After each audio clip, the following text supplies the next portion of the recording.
after the severe weather on Sunday, it's safe to say winter is officially over, although... Are you sure, Rick? Are you going to say that? Are you going to say that? She was talking about snow. I know, right? Storm Teammate has a look at our winter recap and how much snow we managed to get. Winter of 2024 to 2025 started slow, then hit hard. Heading into winter, the National Oceanic and Atmospheric Administration indicated a high probability of a weak La Nina forming in the equatorial Pacific.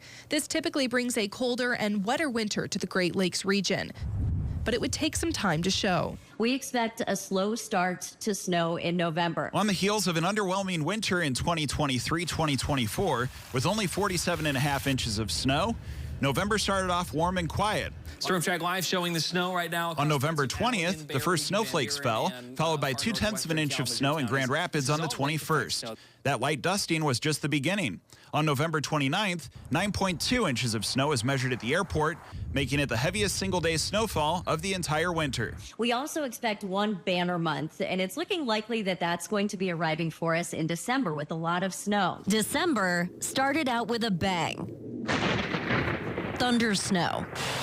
In just the first 6 days, most cities in West Michigan saw measurable snow with temperatures remaining below freezing. As the winds picked up, so did the snow. The infamous snow rollers taking shape. As the holidays moved in, so did the warmer temperatures. Highs remained in the 40s and 50s between Christmas and New Year's, with an inch of rain on December 29th. We have a good chance of some big cold air hits with some thaws in between. After months of waiting, in January, NOAA officially declared the onset of La Nina. And when you think of winter, you likely think of January. Snow fell in Grand Rapids 27 of the 31 days. From about Fenville up through western Ottawa County, Muskegon, Oceana, where widespread reports of 18 to 24 inches. From January 17th through the 24th, heavy snow targeted the lakeshore with reports up to 2 feet. That was in addition to an Arctic blast. Sub-zero low temperatures took over on the 21st and 22nd for much of the Midwest, prompting school closings across Michigan. The second Arctic blast arrived from February 17th to the 19th, though this one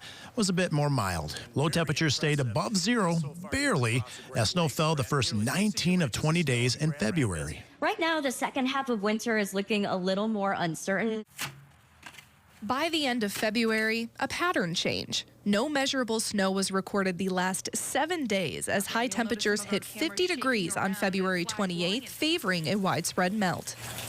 Of course, a key part of every winter are the snow days, and there are certainly some schools that got more than their fair share.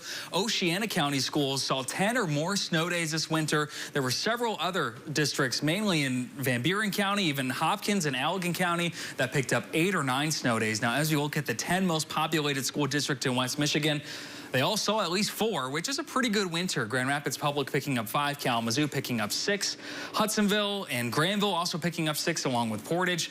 And, of course, there were a few days that every kid in West Michigan got to enjoy. January 20th and January 21st, the heart of that Arctic blast, are when we saw all schools in West Michigan closed.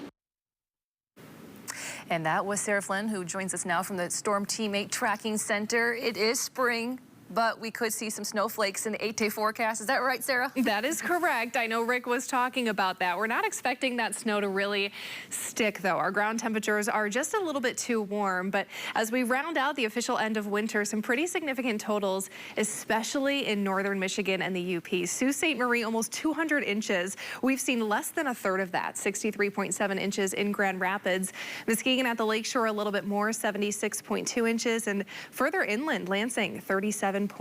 So we have to talk a little bit about the snowfall prediction contest.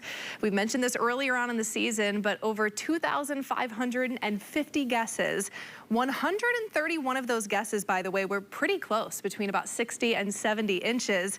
And 25 guesses were really, really close, between an inch, or within an inch, I should say, 63 to 64 inches. So a winner has been revealed. Our promotions team has contacted them. Now, looking at Storm Teammates predictions, we were also pretty close in range based on that El Nino or La Nina pattern that we saw.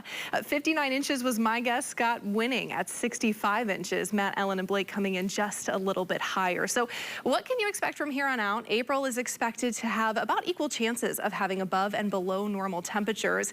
We do typically see some flurries in April. We typically average right around 2 inches of snow. Again, a lot of that unable to stick.